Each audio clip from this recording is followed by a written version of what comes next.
everybody, it's me, Irina Kutsenka, and your Stars About Stars show, the first astrology-based matchmaking podcast for love and career seekers. And today I have a very important guest for me. First of all, he's an incredible man. Second, he's the biggest astrology producer in the history. And why he's important for me? Because he's the most spiritual friend of mine. Happy to see you finally in the studio, Bill Bakula. Hi, Bill.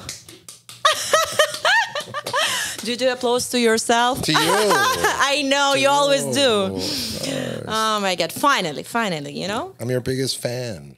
Thank you so much, Bill. That's right. You're an incredible friend, you know? So tell me, ask. Yeah. So today we have a special conversation, astrology-based, stars-related. It's 12 zodiac questions that are going to be based absolutely on your birth chart reading. Okay. And your numbers. And I think I wouldn't surprise you too much with questions about yourself, but still let's dig and find out the truth. Because we are all curious about it. Yes, please.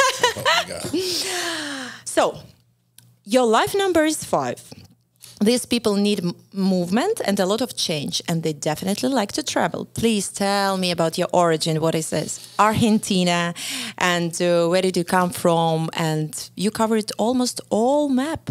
All over the planet. What's your favorite place as well? Oh, boy, that's a hard one. Many favorite places where you're happy.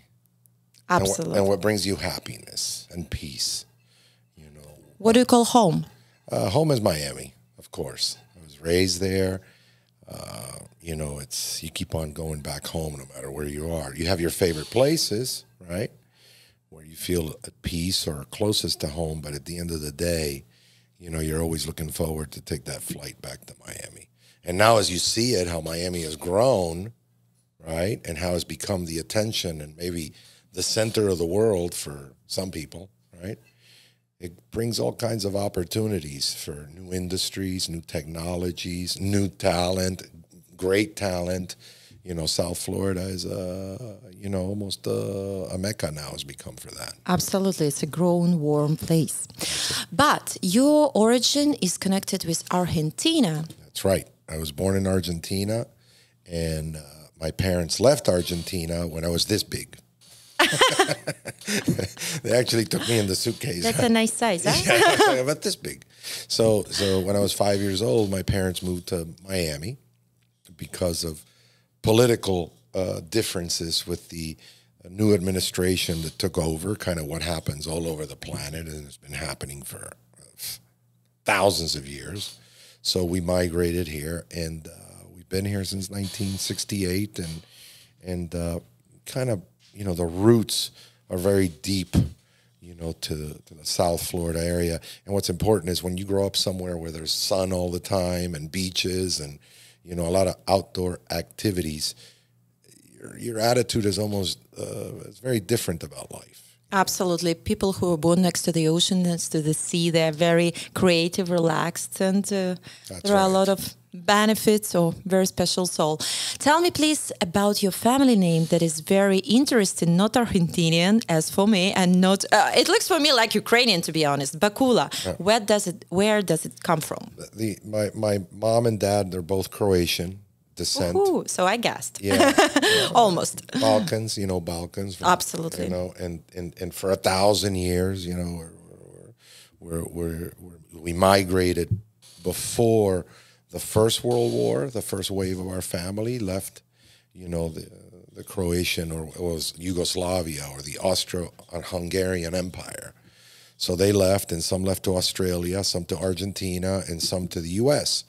Then the second wave, it was in 1933, before the Second World War, and again back to Australia, U.S., and Argentina, and that's where my parents landed, in the Argentine part.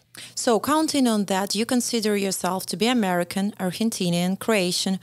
What are you? I'm a man of the universe. That's a good answer. Let's continue with that man.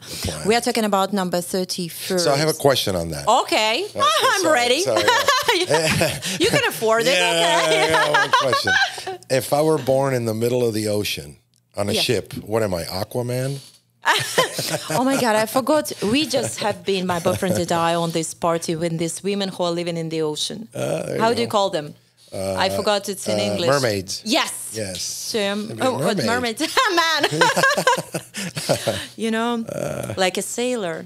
In every port you have a woman. No, but that's the point. Like I asked that question one time. I said, well, what was I born in the middle of the ocean? That's a good question for us who knows astrology so good. How to calculate it, because you always take into consideration lengths and widths of the place where you were born to calculate it for the individual horoscope, natal map. So how you can calculate that part? Yeah, exactly. Well, actually, by law, by international maritime law, you take the flag of the ship. So if you're in a Panamanian flag ship, now you're Panamanian. That's it. There you go. Perfect. So you don't know that part. Another reason why you're so important to me, my uncle, who was my great image of man, actually, he was born 31st of December. Oh my God. That is, on the cusp of 2 years. So tell me, do you feel special? Did it make any influence for you to be on that cusp of 2 years? Not astrological years, but through calendar. Yeah, that made me very special, especially during Christmas time. Not to be seen. And right after, for the Christians, we have the three kings, three kings. So you get presents, and my brother was born the same day, actually. Really? 4 years apart. So we always, because our birthday was right in the middle, so everybody said, well, you got a Christmas present already. We don't need to give you a birthday present. Yeah, that's what usually happens to kids. Yeah, I said, oh, wait a minute. I didn't like this deal. Yeah, but this number gives you a lot of motivation, and people, they usually achieve success, and you did it in so many spheres of your life. What was your background? What was your education? How did you start? Well, I studied computer engineering, and I graduated. I don't know how, because I did a lot of festivities during my college days, but I graduated. I graduated with good grades. And right out of college, I went to work for NBC, the TV network, right?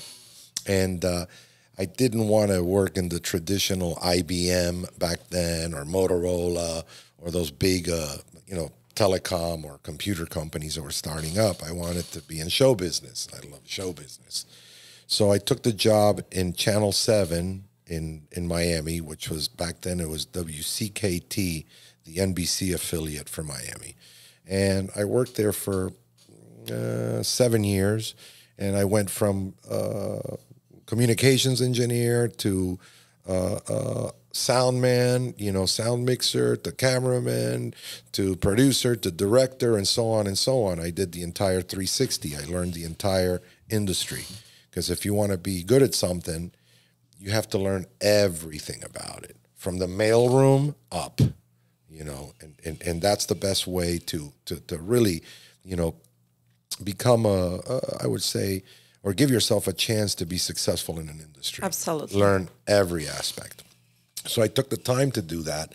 And from there, I went to work for Fox for 3 years, but simultaneously... I just had girl from Fox? From some media. Yeah. That was great. They're different people. Yeah, of course. Media today, well, not today, for a long time, has really controlled the world. And whoever doesn't believe that, they're living in another planet. Tell me about your empire in Brazil connected to media business.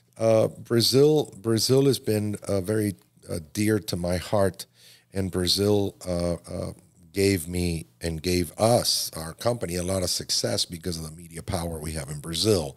But going back one step forward, one step backwards to Brazil, simultaneously, I created a live events company, which, we did Metallica, the Rolling Stones, Lollapalooza, Red Hot Chili Peppers. That's impressive. Yeah, all these bands, these new wave rock bands back in the 80s and 90s.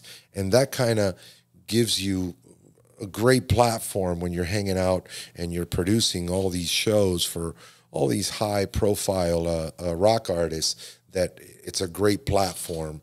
I did Ray Charles as an example, not only rock, right? Nureyev as an example. Nureyev, Goodenough. How he was alive, I always, when I listen to the music, I understand that he was blind, and the extraordinary people. Oh yeah, Ray Charles is one of my favorites. Or Nureyev, one of the greatest dancers, the greatest dancers the greatest dancer ever to live, you know, even today. So anyways, when you start doing that, you know, and you kind of, you're in your early 20s, and you're producing this level of content, live events, it's a great platform for everything else. You start to get the pulse of what people like, what your audience is, the audience. You target the audience, which is very important. It's like, you know, don't go try and sell cheese in China. It's not going to work. Wrong audience. So you start to really get focused on the audience. So that's how we jump into Brazil. So we started I started the astrology program in 1991, and other than the United States and this side of the hemisphere, Brazil is a very superstitious country. You know, they have their psychics and their tarot readers, and you know the whole thing, the whole kind of metaphysical, if you want to call it, or you know, alternative spiritual roads, let's say, right? Self-knowledge, Yeah, so, you know, whatever. I don't want to call it a religion, but you know, spirituality. So they're very, very entrenched into their society. So it was a very normal for me to jump from the U.S. to Brazil and Mexico. Why? Bordering, and Canada. I looked at the bordering countries first, Mexico, Canada, and Brazil. Brazil was the hardest nut to crack because it's a different language. It's Portuguese. You know, it's not Spanish. But you do speak it perfectly. Yeah. But at the time, I did not. But it's close to Spanish. So how many languages do you speak? 4. But anyway, so you have to learn. If you want to communicate, you want to do business in an international platform, you have to at least learn the language to a point that you can negotiate an agreement. If you're not at that point in the language, I always say, do you speak the language? Okay, how do you figure that out? Just because you say a few words, or you can order something out of a menu? No. Can you negotiate a contract?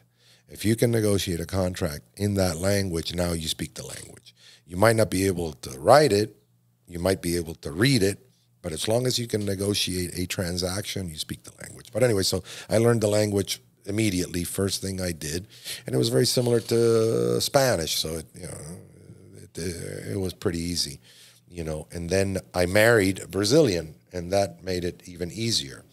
At which age? Well, I married twice. So my first marriage, American, the second, Brazilian. The second, I was 35. Good number. Yeah, I just passed it. 35. Yeah. Coming back to astrology and your great experience with it, your karma task is in Leo. It's all about being proud of yourself. It's all about a lot of time spending on the stage in the center of attention. And you created a great project with a fantastic, talented astrologer, Walter Mercado. So it was a very innovative era, I would tell you. How did you make Walter to become an astrologer of Bill Clinton, and how did it happen at all? Well, you said something, you know, related to Leo, right? Oh, yeah. Okay. So what sign is President Clinton? Leo. Ooh, right? You see? Right. No coincidence. No coincidence. So I was drawn to the fact that every major leader throughout history had either an astrologer or some kind of psychic or some kind of mystical individual next to them. Rasputin, you know, I mean, we can go back in history, every single one. Reagan. Yeah. Every single one. He was a great president. Yeah, I mean, you know. No, people, you know, like with my Ukrainian president, I'm not into politics here, absolutely, and I'm not a citizen yet. So, but they compare now current president Ukrainian with Reagan a little bit because of comedian background, you know, like and this artistic personality. To me, politicians and prostitutes are first cousins. So we don't cut it off, by the way. Oh, we are what we are. That's a great answer. Yeah, to me, come on. You know, they know how to receive favors, but not how to pay them back. And but that's another story. We're not going to get into that. But anyway, so every great leader, you know, or every leader, whether great or not, you know, had Noriega. You know, he wasn't a great leader, you know, cuckoo for Cocoa Puffs, completely crazy, but they all had, whether sane or not, they had some kind of spiritual guide, leader to let them see beyond the horizon of, you know, this material world, right? So I put my eyes on President Clinton because we had a relationship as a big donor and vice chairman of the DNC, the financial committee, for many years. I took that position. So I saw it as a natural to put in front of President Clinton Walter as his potential astrologer advisor, right? Who did work on his image? It was very specific, very bright and attractive. Well, he was born with his image, okay? Oh, really? Yeah, I mean, his image, he was born with it. What we did is we polished it, okay? So we took it more mainstream. You know, he had the foundation and the astrological knowledge, you know, to really, he was a great communicator and a great human being, an incredible individual. He wasn't to people. He was an incredible individual. I mean, the man was definitely touched by God more than others. You know, he was a very special person. But like any special person, when they get influenced by the family around them, all of a sudden, it's very difficult for them. You know. Yep. You know. Some family members, you pay them to stay away. They call it karma. You know, people who came from the previous karma to check on you how strong you are. You know, when I present myself as an astrologer, people look at me and they expect some poor lady who wants to see you and do your palm reading, you know, or just stare in the stars and tell you what's going to happen in a minute. So people actually are not ready, or they are not educated what astrology as a science is. You are the guy who built up another time the empire yourself, astrology based. You had your show, you had Walter Project, you have matchmaking website or something like that. Tell me more about this and astrology as a business. Well, people mistake, a lot of people, you know, mistake astrology with astronomy. Yeah, but it was the same definition. I don't remember which century it was when they didn't had the. But it's not. Yeah, it is not. It's not. You know, you're like, what are you doing? You know, I put it this way: an astrologer is like a radiologist. Okay, they know how to read the X-ray. Yeah, to interpret it into normal language. And the X-ray is the astronomy. Yeah, that's it. That's going to be my answer starting from now, because it's so complicated to explain to people what is that, you know. I say, guys, that's a skill of communication, that's knowledge of interpretation. Yep. Yeah. It's you know how to interpret how that natal chart. Yep. That natal chart to me is like an X-ray. Absolutely. And the astrologer is the radiologist that reads that X-ray and then gives you a report. I mean, it's very simple. So it's the sensibility of who's reading that natal chart that matters. And that's what Walter had. Walter had not only a photographic memory, right? But he could look at a chart and immediately his mind, it would do an algorithm and it would output exactly to the T everything about that person. That's great. Yeah. It was like, you know, he didn't have to go in the computer. He looked at it. He went to make 5 notes. And in 5 seconds, he was telling, 10 seconds, he was telling you your entire life. Yeah. Great. Thank you so much. So, and we continue. You have this aspect of ascendant in Aquarius, and you know, Aquarius ruler is Uranus. It means that so many unexpected events can happen to you, so many innovations. And a few years ago, you're calling me and announced me that now you're an NFT guy. That is absolutely incredible. Whatever you do, you bring it to the top. Tell me about this experience, how you got into that industry, and is there any future in this digital world? So what we're doing in the NFT world, it's I consider it to be different and unlike anything else that's going in that world. People don't understand what an NFT is right now. All they know is those three letters, but they don't know what it means, what it does, how it can benefit them, whether it's financially or not. In other ways. They started to sell these Birkins, piece of bag, piece of shoes. So what does it mean? How you can buy a piece of art, for example? Piece of art. That's one aspect, of things that you could do, but you could do all kinds of other things that they haven't even been thought of yet, because all that an NFT is a notary public, a digital notary public that just keeps a ledger, right, of that asset.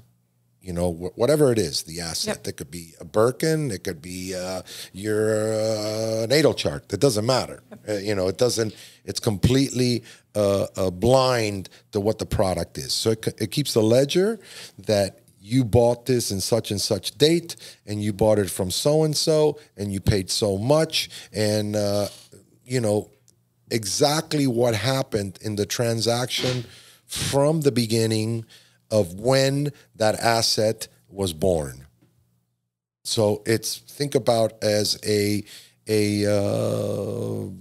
biography, a ledger of that asset, that NFT, from the day that is minted. And the minting date is the date that is born. And from there on, you cannot replicate it. You cannot have another one. It's exclusive. It's the only one. So it brings exclusivity. I'm the only one that has it. And that's what people want. People want scarcity. People want to have the only Ferrari. People want to have the only Rolls Royce. People want to have the 101, the Rolex. They want to feel special. I call it bragging rights. I like it. Yeah, you got a right to brag. Why? Oh, I got the only Rolex. So think about this for a second. A stainless steel Rolex today is 50 grand. Yeah. Why? But now they like to buy whatever is out of production, for example. We had this conversation before, and they are more exclusive, they are more expensive. Yeah, because you want to be the only one that has it, so you can brag to your friends that you're the only one that has it. It's bragging rights. That's cool. Yeah. I mean, I don't have a watch. You see me with a watch? Yeah, but I have a lot of watches. How exclusive you are. And we all know. I don't have a watch. I don't have anything. I have an old iPhone, because that's, my father used to say, more than you need is just to show off. Yeah, that's cool. Your son is in Capricorn, in 12th house of horoscope. Our entire family is. My mom, my brother, everybody. In the same house? Well, we lived in the the house, which wasn't easy sometimes. Oh, that's relatives. That happens to all of us. Yeah. They are our teachers. No, Capricorn. Yeah. So goats. Capricorn, they're actually workaholic. You know that. They're very focused on their jobs and careers, and usually they do what they love to do, and they reach the top. And 12th house of horoscope is exactly a cultic house of psychology, astrology, and any type of that kind of knowledge. Tell me, please, would you like, because don't forget, we are talking about love today as well, not only about your calling, astrology-based. Love. Would you like your woman to work with you? Well, you talked about workaholic, right? Yep. I used to be a workaholic. Are you relaxed right now? You want to tell me that? No, you know why? A workaholic, every time I arrive at the office, I start drinking. So that's a workaholic. So I'm not a workaholic anymore. I like to consider that I create opportunities. That's a great answer. Yeah. I like to create opportunities. I like to create a wealth around me, not necessarily for me, but for others. The success in life is not about how much money you have. Success in life is how many people are going to be in your funeral missing you. Instead of saying, oh, I'm glad he's dead. Finally he's dead. It's the one that has the most friends wins the game of life, not the one that has the most money. Yeah, that's another thing. I had my upset moments when my uncle is gone, and he was politician, and he was that kind of giver, and he knew how to take care of people, and he was in the parliament, so he was always taking care of people. Very extraordinary person. 31st of December. That's what I mentioned. By the way, then my apologies to your uncle. No. As a politician, then he's not in my It was a long comment. time ago in Ukraine. Yeah, it just, what, coming back to funerals, that was the most powerful funerals I've seen in my life. He didn't have enemies, but he had people in front of him, for politician reasons. So they were crying. And they said, oh, that means something. This guy was important. I mean, important not from bragging point of view, but important that he did something for people. And I adore people like that, who are givers. And there's two things that are important in the journey of life, and money isn't one of them. Money just buys you comfort. I'm not saying I don't want to have it, because I like comfort. If I can pay for comfort, especially when you travel, you're doing a 15-hour trip, 25-hour trip to Thailand. I mean, if you can go in business class, you're just going to perform better when you land because you're not as tired. So it's efficiency also, and money buys you that. But money doesn't buy you loyalty. Absolutely. Money doesn't buy you friends, true friends. And the definition of a true friend to me is who's willing to hide you. Just in case. Who's willing? Okay, you call somebody, right? Yeah. You call them on the phone, and you're desperate. And you say, Bill, please, I got to go to your house. Can I go to your house? And if I start asking you questions, what happened? No, I'm not your friend. Now, if I tell you, Irene, come over to the house and you'll explain when you get here. Don't worry about it. And whatever I can do to help, that's a friend. It's so funny. I had this thought in my mind 2 days ago for a reason, but that's out of discussion today. Yeah, so you didn't answer if you are willing to work with your woman or not, because let's say you probably had a wife, you're all the time 24/7 with Walter, and she's sitting and waiting for you because you're traveling that much, or you need somebody who's going to be there for you while working hours and outside your work. Like, do you need that type of soulmate? And I know you have somebody important and significant in your life, or you want somebody who's going to stay away, just be extremely feminine and not working with you at all, doing her own stuff. No, actually, my wife and I worked together for a long time. Oh, really? Yeah, Impressive. yeah. She's a television star in her own right in Brazil. She's retired. At one time, she was probably the most recognized artist in Brazil for many years. Artist? Yeah, the television. She had 5 television shows running at the same time. Incredible. Full network. Impressive. Yeah, you Google her and you'll see, everything comes out. And she was a child star. She started when she was 15, and she retired when she was 37. And she moved from Brazil to the U.S., and to be a normal person, because in Brazil she couldn't walk out in the street, Yeah. Yeah. I mean, and Feel free. Yeah, and that gets tiring, after a while. And coming from that industry, both of us, since we're kids, after a while, like, oh my God, you can't even eat. They don't let you eat. You can't go to the bathroom. You don't have a private life. That's what my father always told me when I was a kid and I was dreaming, like to become an author, to become like television star. He told me, baby, are you sure you want to get that? Because there is no ticket back. That's one-way ticket. Wise, that's it. Very wise dad words. It was. Dad was very wise. But anyway, so in her own right, she was extremely successful in her career, and she understands the industry, so she understands what I do. Yep. I'm on the other side of the camera, or on the other side of the microphone generally, right? I mean, You're speaking the same language no matter what. Yeah, but I never do interview, ever. Like an interview, never.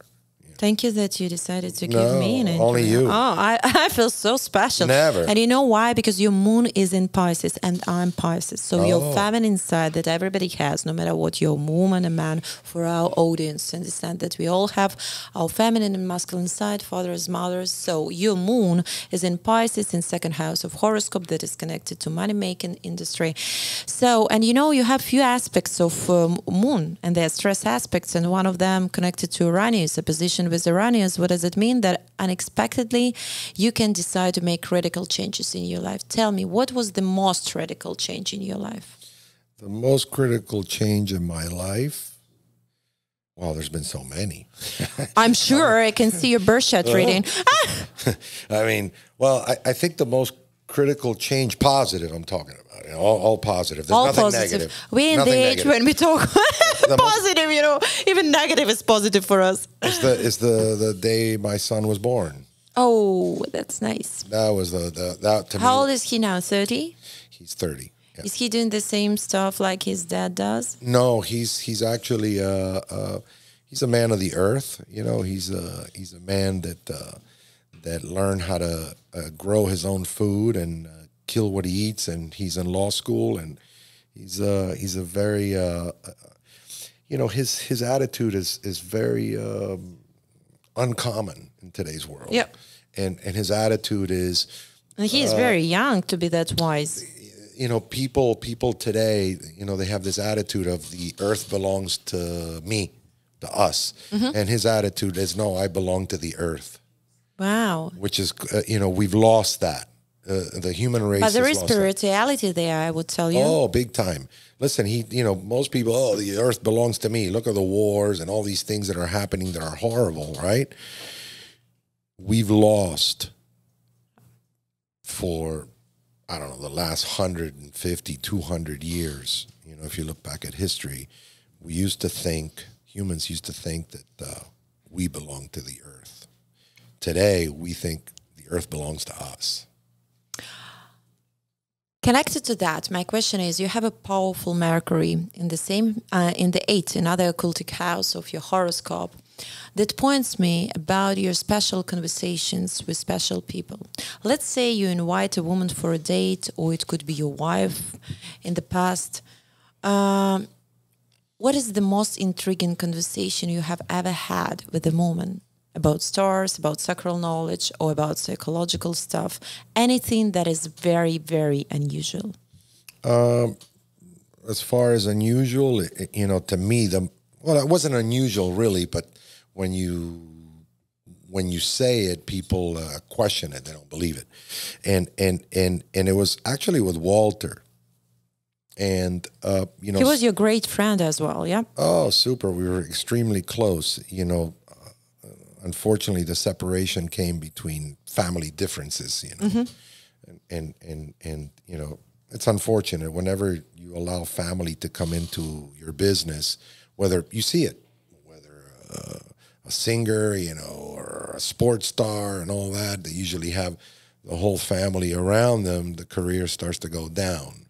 So, but back to he made certain revelations in front of me, not necessarily about me, but to the other individual that happened. I'll give you an example. He was doing a live show in Brazil, like the Oprah Winfrey of Brazil, right? Live. This is live. You know, pre-recorded, okay, anybody can be a psychic when you pre-record something, you know. So live, he says, oh, I feel that something, and this is documented, I feel that something is going to happen to Mother Teresa. The next day, she was dead. Wow. Yeah, she passed away the next day. So he wasn't just astrologer, I would tell you. He really had a special gift. Yeah, he had a sensibility. Absolutely. How he did it, I don't know, you know, but Some open channel. the fact that I witnessed that, and that's recorded, because that program, there is a copy of that program, and I think it was in TV Globo. I don't remember where it was, which, no, it wasn't TV Globo. It was in, well, I don't remember. Anyways, one of the big TV networks, that's recorded and documented, and that's kind of one of the weirdest things. I mean, to predict that Mother Teresa, is not feeling well, and the next day she dies, I said, please don't say I'm not feeling well, Walter. Please. Feel better. I don't want to know. Yeah, that's there are some unusual people with a special gift. Definitely, the future tellers or whatever you can call them, no matter what. So Definitely had it. yeah. So like Vanga, you remember she told many years ago about that war. I just don't want to say that that World War #3 going to start from Ukraine. I hope it's going to begin soon. It's like you have that sensibility. I do. Yeah. And you do too. No. You do, and I've seen it over the years, throughout our friendship, where you say certain things and then they happen. Oh my God, I hope my boyfriend not going to see this interview because I'm saying a lot. No, he will know. Don't worry. He's willing to hide you. Don't worry about it. He's a gentleman. There you go. He's willing to hide you without asking questions. Don't worry about it. My next question, Bill. You have Venus square Mars. You are like person connected to astrology know that it's an aspect of separation or divorce or no matter what, some kind of, yes, let's call it separation. So you had 2 divorces, as I remember. No, yeah? one. Oh, just one. Oh, Yeah. thank you. Wait. I don't wish you second. No. At all. Yeah. So, but I know that you had some separations even through years of our friendship with people when you did that type of cleaning. So you're an expert of understanding what is your value in life, what you are, and on which wave you are at this point of life. Tell me, like recommendation for our audience, how to clean up surrounding society or habits or change life for better. I don't call it a separation. I call it an evolution. Another time. Listen, you understand I have to point out important moments. You already finished my paper. So many important statements and sayings with you. They're from Come the heart. on. They're from the heart. I know. So it's an evolution, and we all evolve, right? And sometimes people grow out of us, and we grow out of them. Yep. That's why we're individuals. If not, we'd be clones. So as we grow and we evolve, and the other side grows and evolve, maybe there's differences, or maybe there's different interests, or maybe there's you're looking for something else, and it's very simple. Goals and values, that's I usually say, should become. You can't control love. Love controls you. The moment you think that you can control it, you're going to hit yourself against the wall. I think that's it. Stars About Stars can be closed right now because that was the main statement of all shows together. You can't. That's what I always say. I think that this feeling guides you, that lets you grow, that lets you understand yourself better. And no matter what, I think this is a blessing. This is a gift to experience that feeling. Look, people, sometimes mistake liking somebody for loving somebody. Yep. Because they're in a comfort zone, they have fear, they don't want to be alone, they don't want to separate or divorce because of the kids, and whatever the reason. And they stay in a relationship, right? Not necessarily because of love. Bill, I provide those relationships like coaching consultations. I work with people here in the United States. They come and say, I got a beautiful wife. I got a beautiful, handsome boyfriend or whatever. She's tall, she's sexy, she succeeded, she's self-made. Like a million reasons. I listen to this and say, okay, beautiful, Do you think there is a reason for love? Well, my grandmother said it best, and I remember being a little kid, and kind of look at it and say, Grandma, I'm only 7 years old. Why are you telling me this? What are you talking about? Yeah, very wise words. And when you hear this, you're going to say, oh, my grandma was very wise. So Grandma said to me, look, son, all the differences between a man and a woman eventually will get resolved in the bedroom. So let me ask you the final, but very by the way, and she had 8 kids. She had 8 kids. So she did it very well. Yeah, she had 8 kids. She knew how to solve problems and fix stuff in the family. Yeah. Then we are talking about spiritual love. That is Neptune, powerful planet. in Scorpio in your case, very sexy sign. And in 10th house of horoscope, all about status and career. What is the biggest illusion for people in life, your opinion? Well, he said something about Scorpio, and it's very interesting because all my partners have been Scorpio. And without me knowing at first, all of them, I mean, Wow. 100%. They are very intriguing, they are very transformative, they are very challenging, they are very loving, they are very sexy. They can buy themselves and create headaches for themselves and for the others, but they are very real and, honest with a lot of fire, being a water Every element. single one was Scorpio. And that's something to be said. It's not by chance, it's by design. Mm-hmm. It's already, it creates that attraction for whatever reason. But anyway, so back to your question. Illusion in your life or people's life. Well, perception is reality. So whatever you perceive to be real is going to be your reality, whether real or not. It doesn't matter. So you create your own reality. As far as illusion, that's for magicians.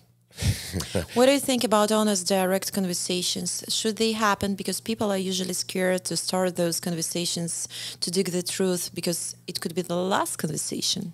Well, What can bring you on the new level? Fear is your worst enemy. Absolutely. For anything.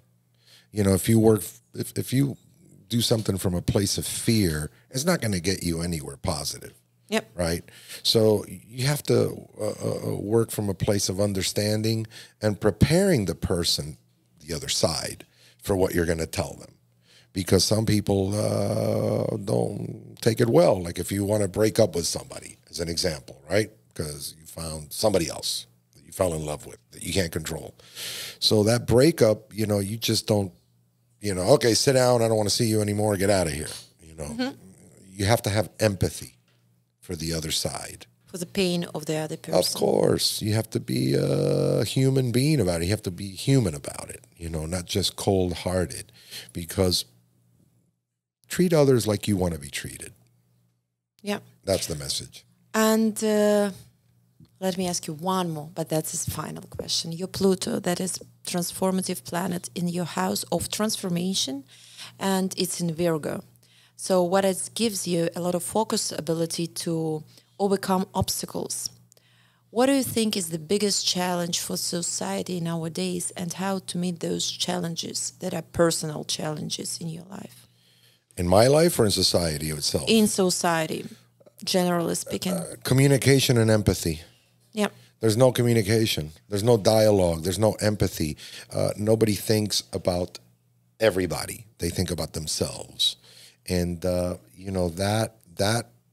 that is what has the world today upside down. Lack of communication and lack of empathy. Yeah, that's very sad. But we are happy because we take everything, even what is negative, into positive way. That's how we live this life. Thank you so much, Bill. You're a wonderful guest, incredible soul, great man, and I don't know, whatever, so many sides of you. That was very honest. You're my great example that man could be very deep, serious, honest, direct, and spiritual. I really appreciate our conversation. And actually, always I ask all my guests how we can find you. I think you just Google Bill Bakula and that's it. So much information is there about you. But tell me if you would like to share your Facebook or any of your social media for people who could be interested. No, I don't have any social media. I don't have Face Crook or or instant scam. I stay away from all that. I don't. You had it all. Enough is enough. It's just not, I like my life to be private. Yeah. It helps me think more. I'm not so busy and distracted with, going online and Facebook. Those are not interests. I like the direct interaction, not Yeah, the the digital same. interaction. But my job is opposite. But in private life, in direct in friendships, you know, Yeah. like I really do love private, personal conversation. And I appreciate your time. I appreciate you, and thank you for this honest conversation. Have an opportunity to be a part of your private life as a friend. Thank you Always. so much, Bill. Irene is the best. Forget the rest. That's a new slogan for Stars About Stars, and me, Irina, who is there for you and always will be. So, and you can find our show, our life-changing conversations in TikTok, Instagram, Facebook pages nowadays, and Twitter, as I remember, and YouTube. It's always at Stars About Stars, and our official website, www.starsaboutstars.com. Good luck.